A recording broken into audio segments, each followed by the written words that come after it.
I always figured betrayals arrived with shouting, arguments, or hard stares, but mine came with a notification, a gentle vibration on the nightstand.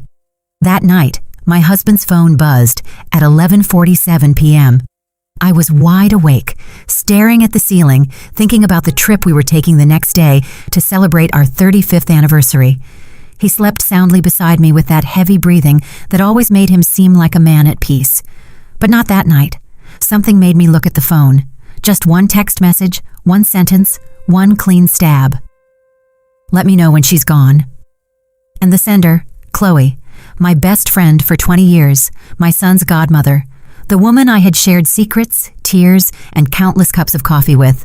For a second, I thought my eyes were playing tricks on me. I read it again, once, twice, 3 times, but the message remained, clear as a verdict. Welcome to Voices of Auntie May. I share new life stories here every day, and I'd really appreciate it if you hit subscribe and liked my video. Now let's jump back into my story. I'm sure you'll love it if you keep listening till the end. My body turned to ice. My heart wasn't beating. It was slamming. I felt a heat rise through my chest like my very soul was burning inside. I didn't cry. I didn't scream. I just set the phone back down and looked at the sleeping man I thought I had known for more than half my life. It was then I understood that true hell has no fire, just silence. I spent the rest of the night wide awake, staring at the open suitcase on the chair. The irony was suffocating. I had planned this trip to Hilton Head Island for us to reconnect. I had hoped that away from the noise and our routines, we could find our way back to each other. And he was already planning a different kind of reunion. Chloe had always been charming, subtle, and elegant, with that smile that made everyone feel comfortable around her. I admired her. I defended her when others criticized her. And while I spoke highly of her, she was talking to him. There had been signs, of course. Small gestures, quick glances, awkward silences that suddenly made painful sense. But when you truly love someone, you choose not to see. And I had chosen not to see for years.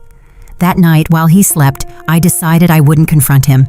I wasn't going to beg or cry for an explanation. I wouldn't humiliate myself by pleading for a truth I already knew. If they thought they could fool me, they were about to discover they had severely underestimated me. The next morning, I woke before him. I brewed coffee, ate a quiet breakfast, and acted as if nothing had happened. When he came down with his practiced smile, he embraced me from behind and said, "Ready for our trip, sweetheart?" "Ready," I replied without looking at him. As he talked about the itinerary, the resort reservations, and the weather forecast for South Carolina, I watched him, not with love, but with the cold attention of someone studying an enemy. Every word he spoke was another piece of the puzzle. Every smile was another lie I learned to recognize. And while I listened, I already had the first step of my plan in mind. I didn't need to confront him yet. I needed to watch him fall, without him knowing how or when. When it was time to leave, I looked in the mirror one last time before locking the door to our Atlanta home. I didn't see a destroyed woman. I saw a contained woman on the verge of something new. I didn't know if what I felt was pain or lucidity, but for the first time in many years, I felt like I was in control. On the drive to the airport, he took my hand. His fingers were trembling slightly. Maybe he sensed something. "You all right?" he asked. "Perfectly," I replied, with a smile I barely recognized as my own. The flight was silent. I pretended to read a magazine, but I was really thinking about Chloe, how they planned it all, how they must have laughed about me, and how that laughter would be the last thing they had left. My mind moved fast, arranging every piece, as if the pain had awakened a new kind of clarity. I knew what I would do, observe them, wait for the exact moment, and then act. When we arrived at the resort, he asked for the room he had reserved in advance. He said it with such confidence, as if to make it clear that everything was under control. I simply nodded. I smiled at the clerk, took the key card, and got into the elevator. Inside, the silence was heavy. The reflection of our figures in the mirror looked like two strangers. He was humming a tune. I was mentally counting the seconds until we reached our floor. When he opened the room door, everything was perfectly arranged. Flowers, chilled wine, and a welcome note from the resort manager that read, "A special couple's welcome." I looked at him in feigned surprise. "What a sweet touch, huh?" I said. "You deserve it," he replied, kissing my forehead. His lie smelled of expensive cologne and old guilt. While he showered, I went to the window. The view was beautiful, the ocean, the lights of the harbor town pier, the promise of a quiet evening. But behind that beauty, I felt something else, a shadow moving toward us. I realized that destiny sometimes has a cruel sense of humor. This was the same resort where we celebrated our 10th anniversary, the same place where years ago he promised he would never hurt me. And now, 35 years later, it would be the stage where his full betrayal would be uncovered. But I didn't plan to do it with tears. I didn't plan to do it with anger. My revenge would be precise, silent, and clean. That night when he came out of the bathroom, I faked a yawn. "I'm exhausted," I said. "Rest up, honey. Tomorrow's going to be a long day." "Yes, it will," I whispered. I waited for him to turn off the light. His breathing grew deep. The clock showed 12:30 a.m. I gently took his phone and unlocked it with his fingerprint while he slept. There it was. Tomorrow at 10 a.m. at the resort. She'll be gone by then. Beneath that, a location pin. The very same resort, the very same room. The appointment was set. I locked the phone, turned off the screen, and smiled. They didn't know that the victim could also be the hunter. I didn't sleep that night. I planned every detail. I knew Chloe would arrive the next day. I knew he would leave to find her, convinced I was shopping or having breakfast in the resort restaurant, but I would be closer than they imagined. I prepared the small camera I always carried in my purse, checked the battery, and set the time. At 9:30 the next morning, I dressed calmly, gathered my things, and left the door slightly ajar. There was no fear, no trembling, just one certainty. The game had begun. There are silences that kill more than a shouted word. Mine began that morning when I sat across from my husband at the resort breakfast and pretended everything was fine. He talked about the scenic drives, the weather, and how expensive the breakfast buffet was. I just watched him. Every gesture was a rehearsed scene. Every smile was a fresh coat of paint over an enormous crack. I couldn't believe the man I had shared half my life with was sitting there so casually, planning his day, while the message from another woman sat in his pocket. As I stirred my coffee, I remembered the first time I met Chloe. It was 1994. I had just moved to the neighborhood in Atlanta with my young children, trying to adjust to a new, modest life. She was the first one to knock on my door. She brought a carrot cake and a huge smile. "Welcome to the neighborhood, neighbor," she said, with that warmth that just disarms you. From that day on, she became part of my life. We shared afternoons of conversation, secrets, and laughter. When Marcus was late from work, she was the one who kept me company so I wouldn't feel alone. When my kids got sick, she was the first to show up with medicine and comforting words. And when I trusted her more than anyone, that's when she started to slowly dig the hole where she would bury my trust. I clearly remember the first time I saw her look at him differently. It was at a family gathering. He was grilling barbecue in the backyard, and we were all joking around. At one point, Chloe walked over to bring him a glass of wine. Her fingers brushed against his. It was barely a second, but it was enough for something inside me to clench. That look, that subtle smile you barely notice, but that screams louder than any word. She was looking at him the way I no longer did, and he, instead of looking away, held her gaze, just for 3 seconds. But those 3 seconds changed something forever. Since then, I started noticing details. Messages he quickly erased, calls he took on the balcony, new excuses to go out without me. Nothing serious enough to accuse him, but strange enough to poison the peace. "You're overreacting, Serena," Chloe would tell me when I told her my suspicions. "Men are just absent-minded, that's all." And she said it so convincingly that I ended up believing her. What an irony! I was telling my fears to the woman who was causing them. Years passed, and the distance between Marcus and me grew like a shadow that stretched without anyone stopping it. He became colder, more cutting. Sometimes he'd hug me without really touching me, and when he did, I felt like I was hugging someone who was absent. But I stayed there, holding on to the unsustainable. Women in my community were raised with the notion that love endures everything, that marriage is sacred and forever, that you have to keep quiet for the sake of the family. And I kept quiet.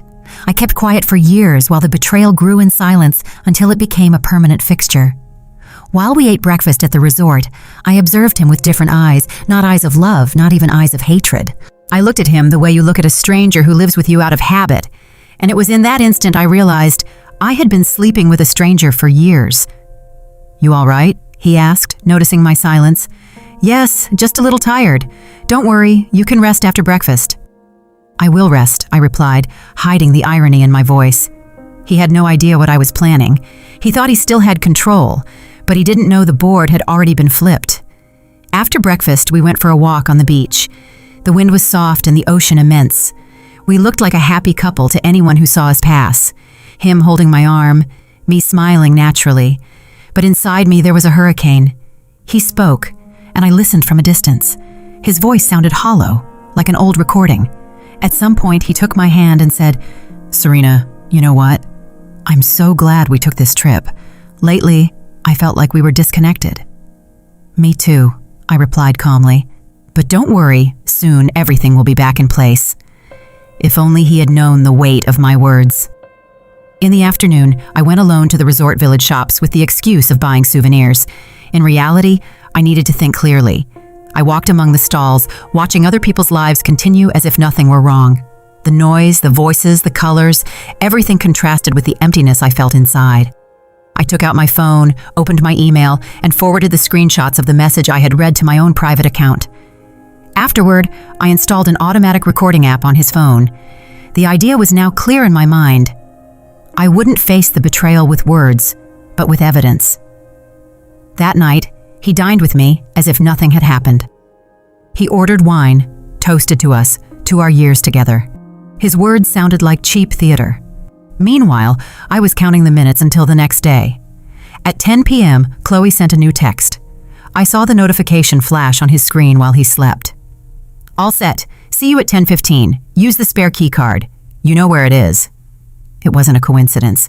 Everything was planned, and without knowing it, he himself had given me the final clue.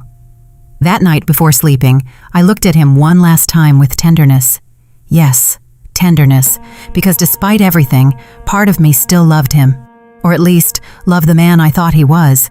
But this tenderness was different. It was the kindness of someone saying goodbye forever. I realized that deep down, I wasn't just seeking revenge. I was seeking to reclaim something I had lost, my dignity. And when I turned off the nightlight, I knew with absolute certainty, tomorrow, everything would change forever. Silence would be my weapon, and truth would be my vengeance. The sunrise came with a strange brightness.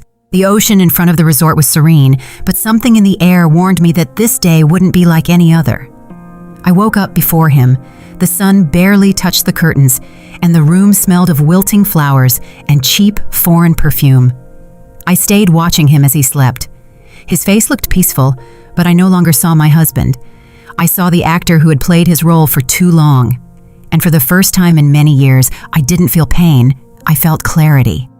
I slowly got up, grabbed a notepad from the drawer, and wrote a few lines. "Today, I'm going to show you who I really am." I left it under the pillow, right where he would put his head later. Then I looked in the mirror. My face was tired, but my eyes were alive. I wasn't a broken woman. I was a woman who had decided to stop being a victim. While dressing, I mentally reviewed every detail of the plan. The camera was ready, the recording app was installed on his phone, and my emails were protected with a new password. Nothing could fail. It wasn't an impulse. It was the result of an entire night spent thinking without tears. At 9 o'clock, he woke up. "Sleep well?" he asked. "Perfectly," I lied with a smile. "We could go down to the pier today and then have lunch together." "Sure, but first I want to go to the resort spa," I said, feigning lightness. "I need to relax a bit." He nodded. I gave him a quick kiss and left, carrying the small camera in my purse and a serenity I didn't even understand myself. The spa was on the top floor, right across the hall from the most expensive suites. I sat in the waiting area with a magazine, pretending to read. From there, I could discreetly observe the room we had reserved. The plan was simple: pretend to leave and leave the door slightly ajar, just enough for him to think I had gone out. At 9:45, I went down to the room and placed the camera in a corner of the closet with a direct view of the bed. I checked the angle, adjusted the sound, and verified the connection. For once, technology would be my ally. Then I opened the suitcase and took out the blue dress he always said looked too good on me for my age. I smiled. Yes, I would wear it. Not for him, but to close my own circle with dignity. At 10 a.m., everything was ready. I left the room door slightly open. I grabbed my purse and pretended to leave, but instead of going to the spa, I hid in the adjoining hallway behind a column where I could see without being seen. My heart was pounding, but it wasn't fear. It was anticipation. At 10 minutes past 10, I heard footsteps. I would recognize that voice anywhere. It was my husband talking on the phone. "Yes, Chloe, come now. She just left." My hands went cold. Even knowing what was going to happen, hearing it was like a fresh stab wound. I heard the click of the door opening. I held my breath, then a brief silence, and his voice. "You look gorgeous as always." And hers, sweet and familiar. "I thought we'd never pull this off, Marcus." I couldn't see them from my hiding spot, but I could imagine them. Two people who confused desire with love and lies with freedom. Several minutes passed. I heard laughter, murmurs, the unmistakable sound of a stolen kiss. The camera recorded everything, cold and impartial. I just watched from the hallway, feeling a mixture of rage and triumph. It wasn't a spectacle of jealousy. It was the confirmation of what I always knew. Suddenly, I heard Chloe's voice. "And what if she finds out?" "She won't," he said. "She's so trusting, so blind. Poor Serena." Chloe laughed. "Not poor, naive," he corrected. Those two words pierced me. Naive. It was curious. They had confused my silence with weakness, my calmness with stupidity, but that mistake would be their ruin. I stayed in the hallway until I heard the door close again. Chloe was gone. He stayed inside for a few more minutes, perhaps mentally reviewing what he had just done. Then he left in a rush, as if afraid someone might see him. I waited a couple of minutes before entering. The air inside the room was thick, impregnated with cheap perfume and guilt. I looked in the mirror and faced my reflection. There were tears held back in my eyes, but I didn't let them fall. I walked to the closet and stopped the recording. The camera blinked once and saved the file. I reviewed the video. There they were. He and Chloe, together, laughing, touching, lying. I had everything I needed. I sat on the bed, holding the phone. For a moment, I thought about deleting it, about letting it all go and pretending nothing had happened. But no, that stage was over. I sent the video directly to my email, along with the previous evidence. As I did so, something inside me broke, but not from pain, from liberation. It was as if by pressing send, I was also sending away years of humiliation. Then I put the camera away, closed the suitcase, and headed to the lobby. I needed air. The ocean was deep blue, the sky clear. I walked along the pier with slow steps, feeling the wind caress my face. I thought about Chloe, about how easy it had been for her to steal what wasn't hers. But I also thought about myself, about how I had allowed others to manage my life. I stopped in front of the horizon and whispered, "No more." That sentence was a pact with myself. I would no longer be the woman waiting for explanations. I would no longer be the faithful wife swallowing her dignity to sustain an empty marriage. From that moment on, I would be the architect of their fall.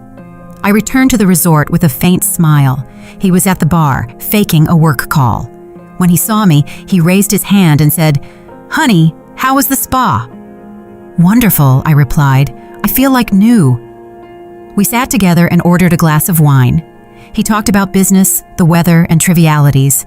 I just listened, wondering how he could lie with such calmness. He was a perfect actor, but he didn't know that his show was already over. That night, I slept peacefully. I knew the next day would be the beginning of the end, and as I closed my eyes, I felt that the naive, blind, and silent Serena had been left behind. The woman who would wake up tomorrow would be someone new, someone who no longer feared losing him, because she understood she had lost him a long time ago. The next morning dawned with a strange air, as if even the sun knew something was about to break. I woke with a feigned calm. He was still sleeping on his back, with that expression of false innocence that fooled me for so many years. I watched him for a long time, trying to remember the last time I loved him without fear, without doubts, without distance. I couldn't remember it. When love dies, it doesn't happen all at once. It goes out like a candle burning in silence, without calling attention to itself.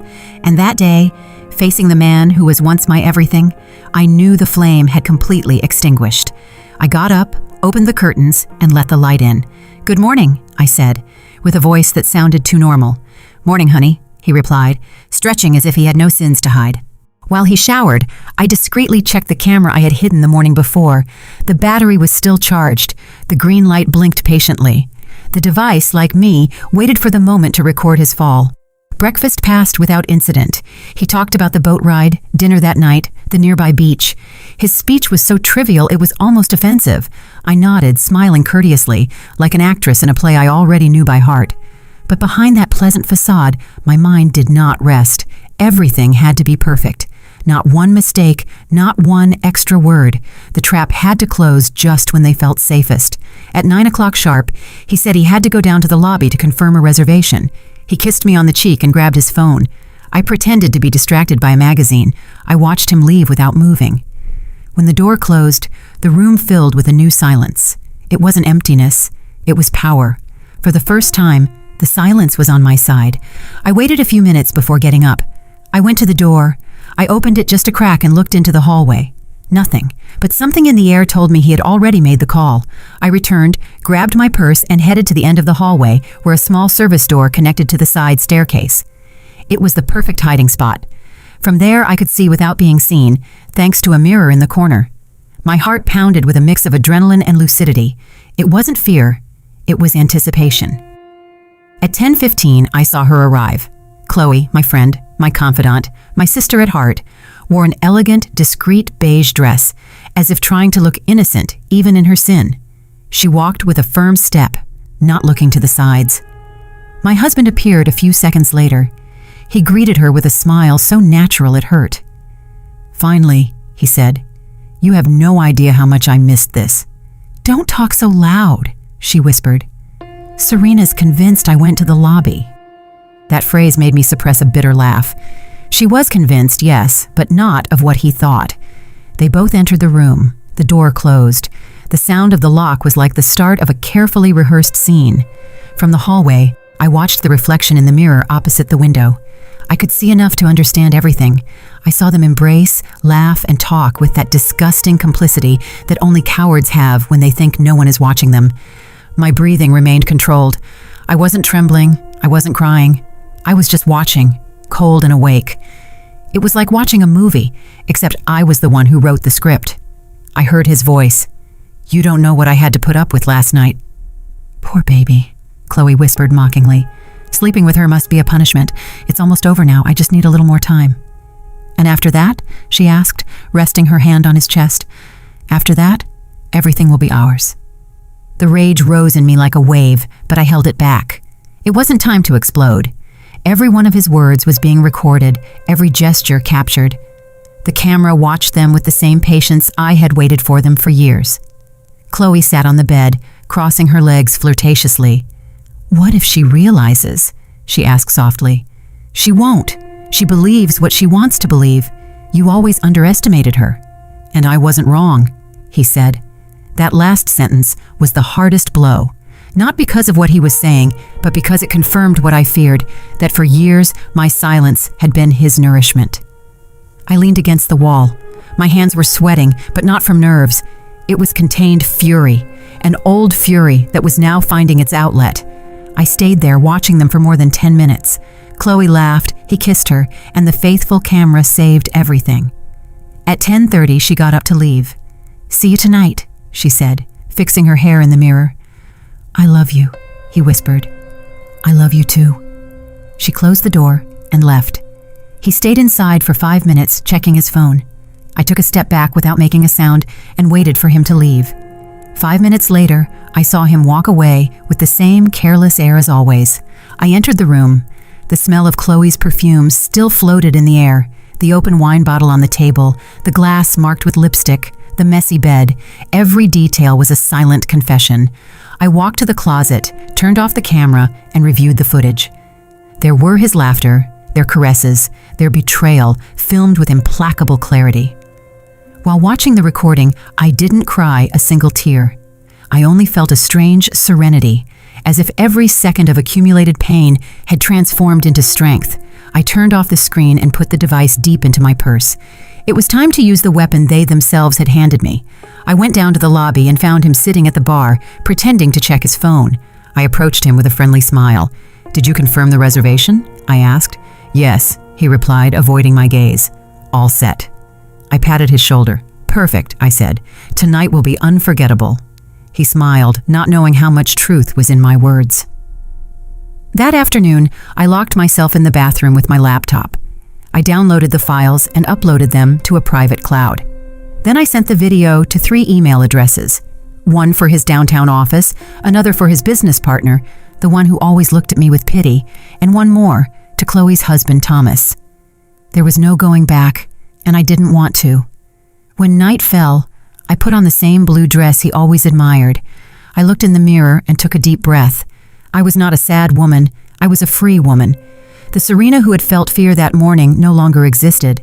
The one who would now go down to the dining room would be someone new, someone who knew that you don't need a weapon to destroy the person who betrays you. Just the truth, at the exact moment. And that night, that truth was already traveling by email to its destinations. Every word, every image, every forbidden kiss, everything.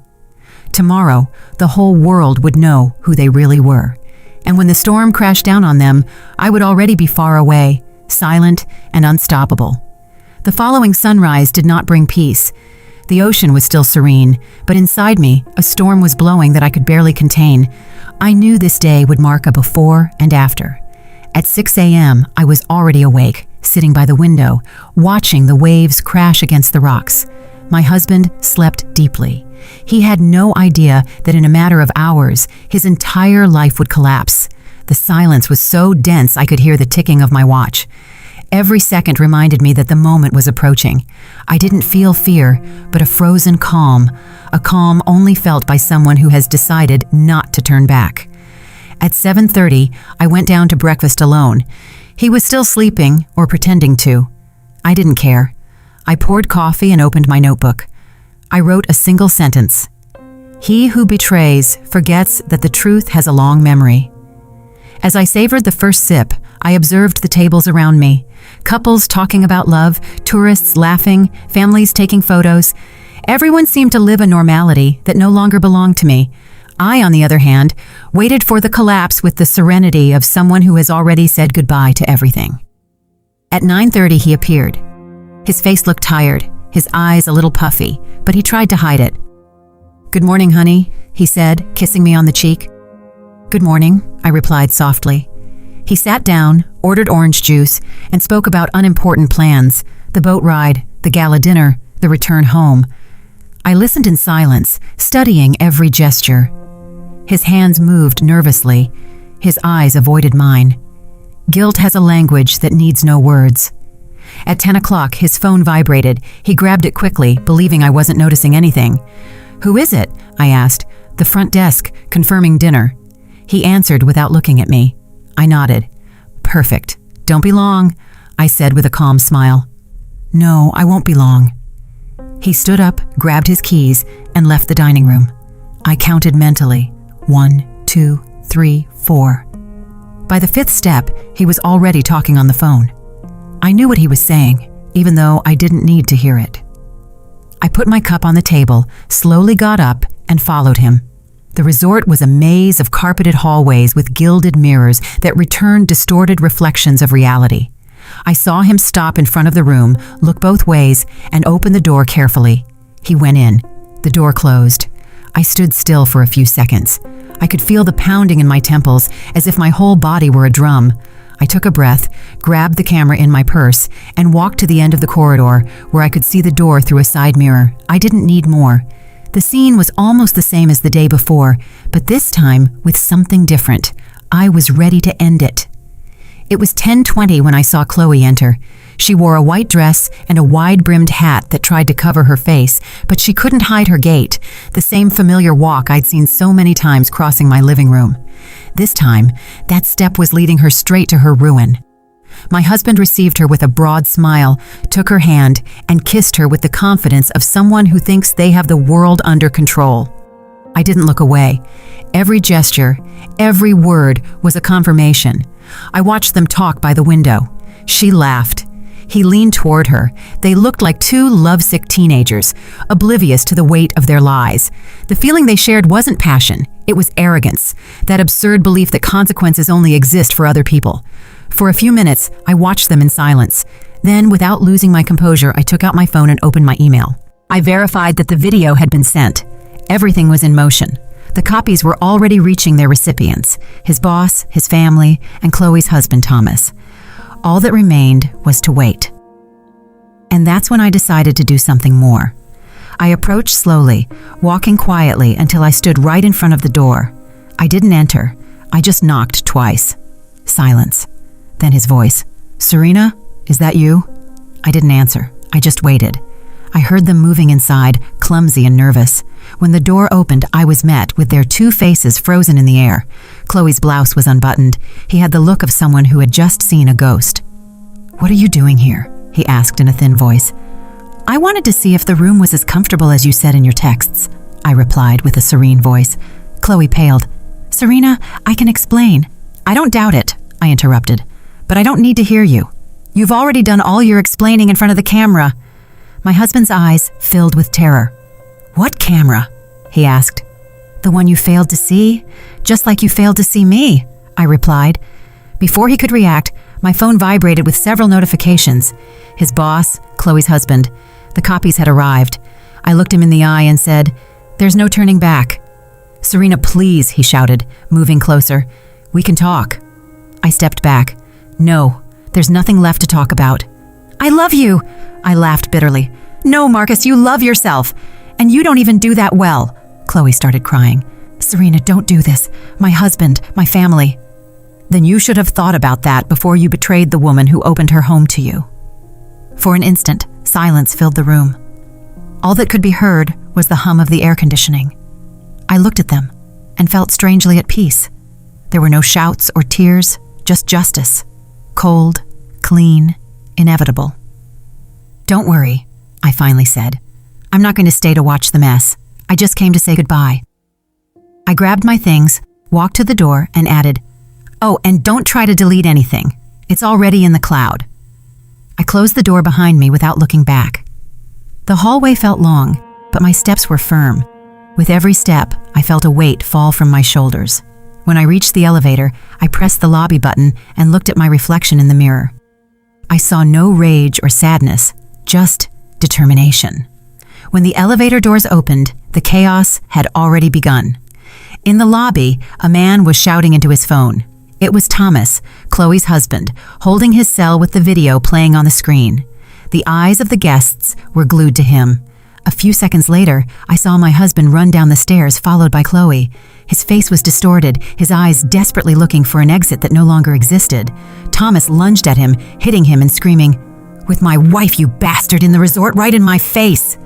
The scene was chaotic, heartbreaking, and yet I felt an absolute serenity. It was the ending they had written, and I just let it play out. I slowly walked away while the employees tried to separate them. The sound of the screaming faded behind me. Outside, the ocean remained the same. The wind smelled like freedom. That morning, the resort became their ruin, and I, finally, became my own salvation. That same afternoon, while the chaos continued to spread through the resort, I locked myself in my room. Outside, there were hurried footsteps, murmurs, and phones ringing. The rumor had grown like wildfire.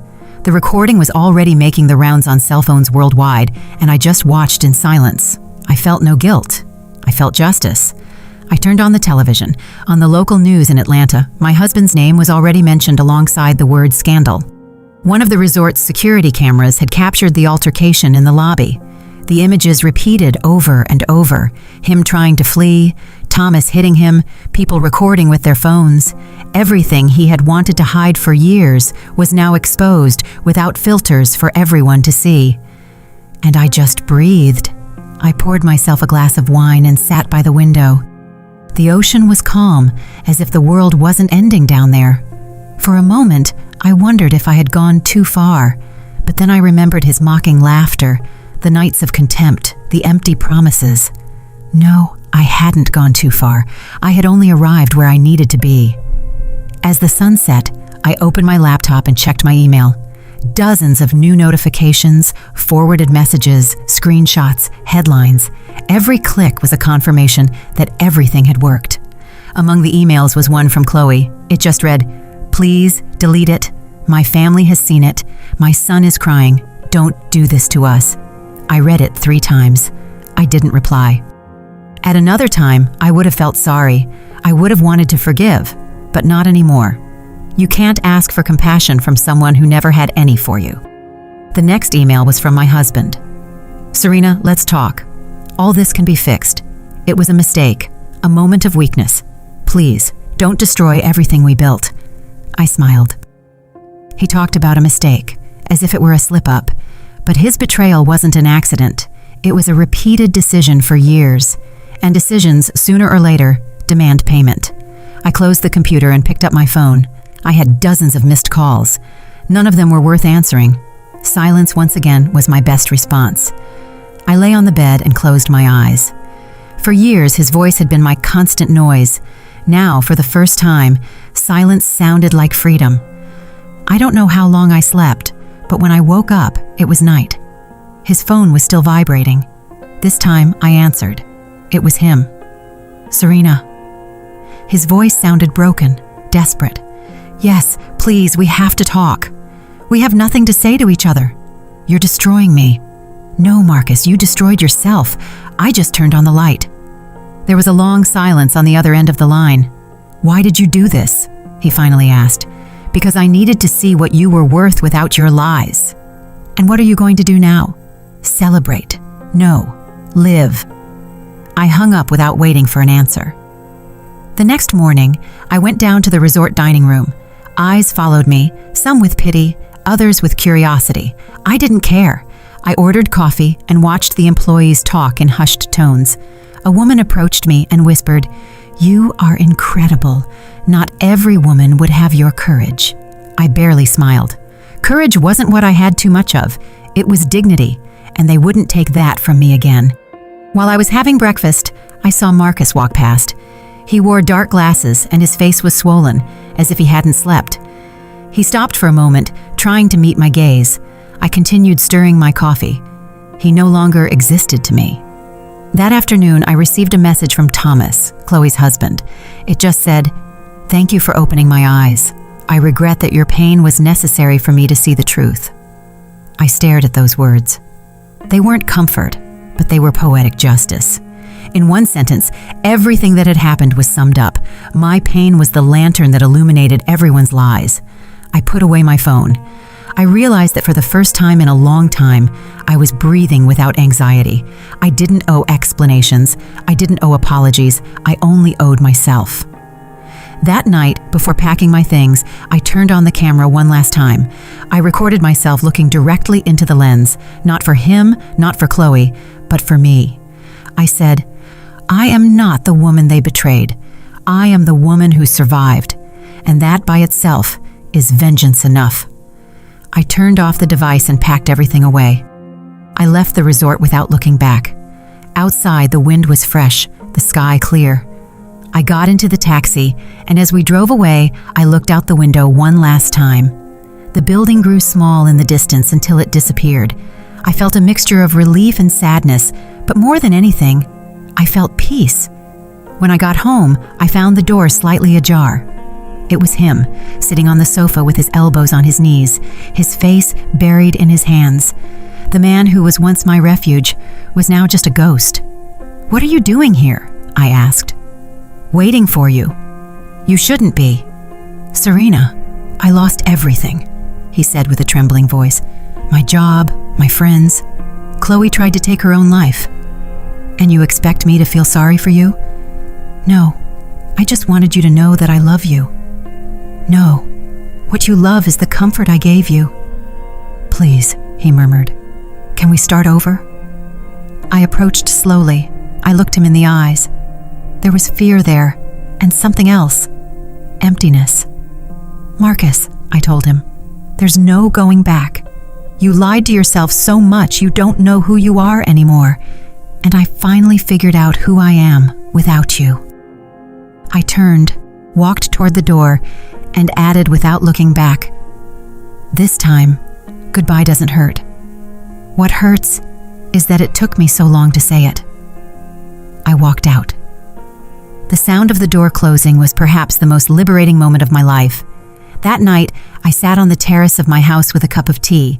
The silence returned, but this time it was a good silence, not the silence of submission, but the silence of freedom. I looked at the stars and remembered something my mama used to tell me. A strong woman doesn't make a scene, baby. She makes a move. I smiled because in the end, that was exactly what I did.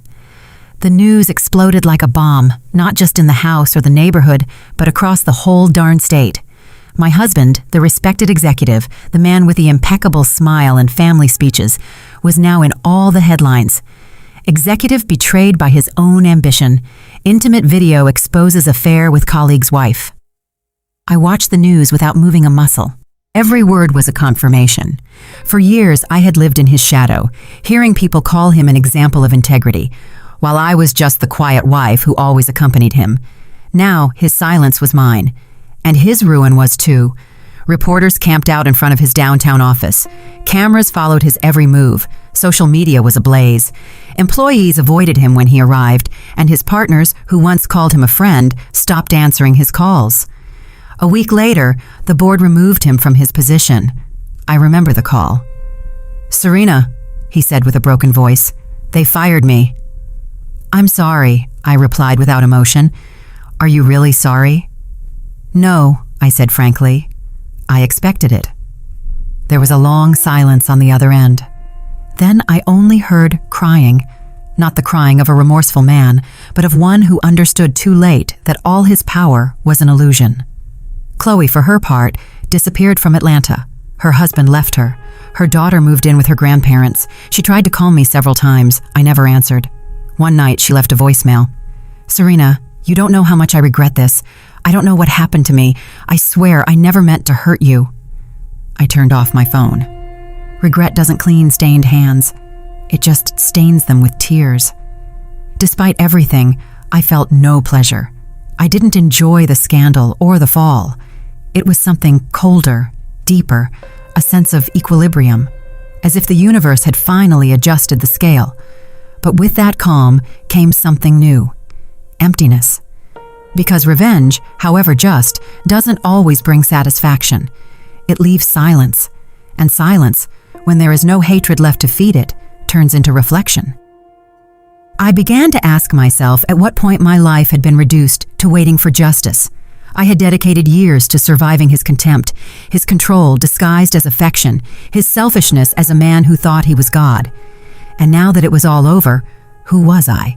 A free woman? Yes, but also a solitary woman. One day, leaving the house, a neighbor approached me. "Serena, can I tell you something?" she asked conspiratorially. "Of course." "You did what many of us wish we had the courage to do." "It wasn't courage," I replied. "It was exhaustion." She smiled sadly, and I knew that even though my story scandalized many deep down, it represented all the women who had ever had to swallow betrayal in silence. His phone rang again one night. It was him, again. "Serena," he whispered, "I have no one. They took everything from me." "That happens when you don't take care of what you have. I need you." "No, you need redemption, and I'm not the one who can give you that." "Are you just going to leave me like this, destroyed?" "I'm not leaving you destroyed, Marcus. I'm leaving you responsible."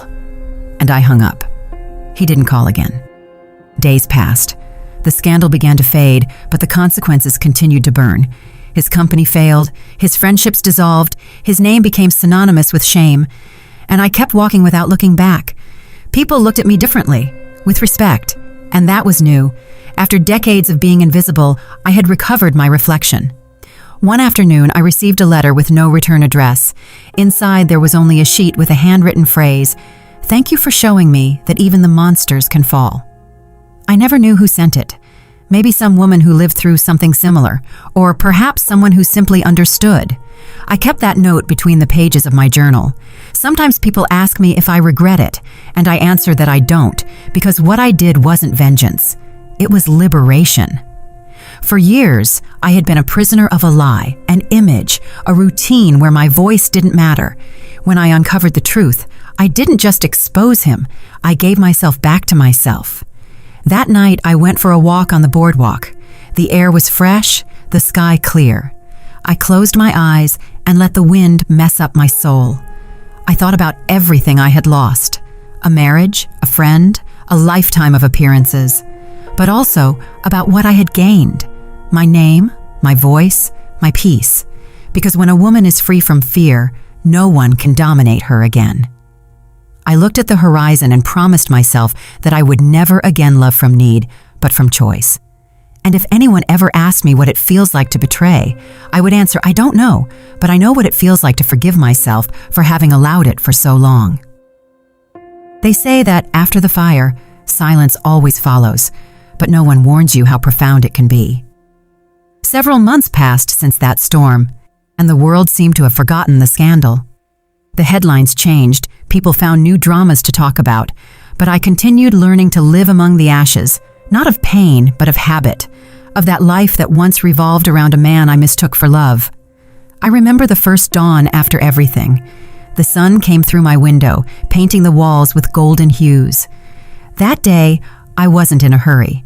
I didn't have to prepare breakfast, iron shirts, or fake smiles. I just poured coffee and drank it slowly, as if savoring my freedom for the first time. I looked around. The house was empty, yes, but also clean of lies. The air smelled different. It was mine. That morning, I understood that loneliness isn't always a punishment. Sometimes, it's the first act of self-love. Little by little, I began to rebuild my routine. I started reading again, painting, taking care of my plants. I reclaimed the time I had given to someone who never deserved it. Every flower that bloomed in my garden was a reminder that life continues, even after being torn out by the root. And then something happened that I didn't expect. I began to forgive myself, not for having exposed him, not for the revenge, but for having kept quiet for so long, for having convinced myself that patience was a virtue when, in reality, it was fear. Fear of being alone, fear of starting over, fear of accepting that I had loved a man who didn't know how to love. Forgiving myself was harder than forgiving him, but I did it, and with every tear I let fall, something inside me was released. One day, while walking in the park, I crossed paths with an elderly couple. He held her hand tenderly, as if time hadn't passed, and for the first time in a long time, I didn't feel envy. I smiled because I understood that true love isn't searched for. It's built when two souls know how to care for each other. And if you don't find it outside, you can build it within yourself. I became my own company, my own refuge. Sometime later, I found out through others that Marcus had left the city. He lives alone in a small apartment, without family or work. They say he aged suddenly, that he barely goes out. It neither gladdens nor pains me. It just reminds me that everyone reaps what they sow.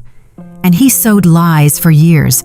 Sometimes I think about calling him, not to reopen wounds, but to close the cycle. But then I understand that there are silences that speak louder than any goodbye.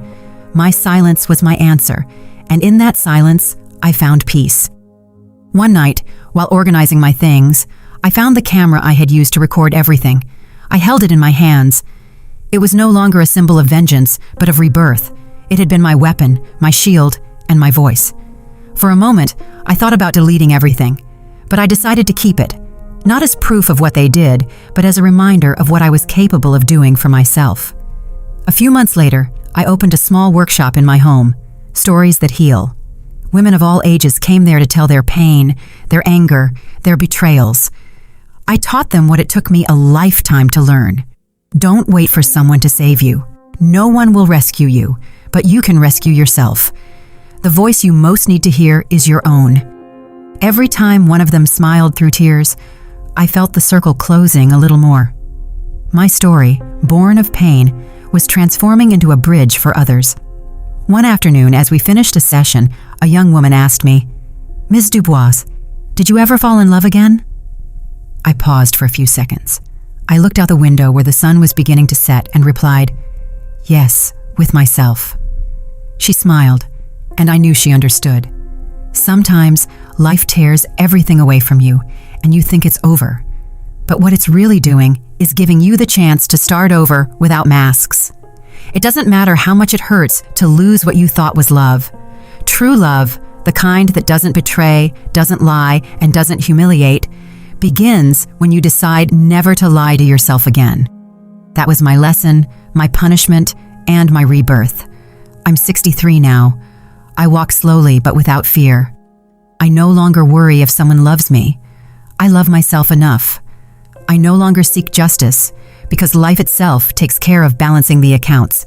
When people ask me how I survived such betrayal, I only answer, I learned to let the fire burn me so I could turn into ash, and from there, become light again. And if you've made it this far, let me tell you something. It's never too late to start over. It's never too late to leave behind the one who extinguishes your light. It's never too late to look in the mirror and recognize the woman you were, the one who resisted, and the one who is still standing here. Because no matter how much they hurt you, if your soul is still alive, you still have everything left to live for. I'm Serena Dubois, and this was my story. I'm really glad you're here and that I could share my story with you. If you liked it, show me by liking the video and subscribing to my channel. Let's see how many of us there are. Write in the comments which city you're watching from and what time it is. I'm so curious to know where all you wonderful people are tuning in from. If you want to support me a little extra, you can also send a small donation. I share new life stories for you every single day. And now, 2 of my most popular stories will pop up on the screen so you can choose what to watch next.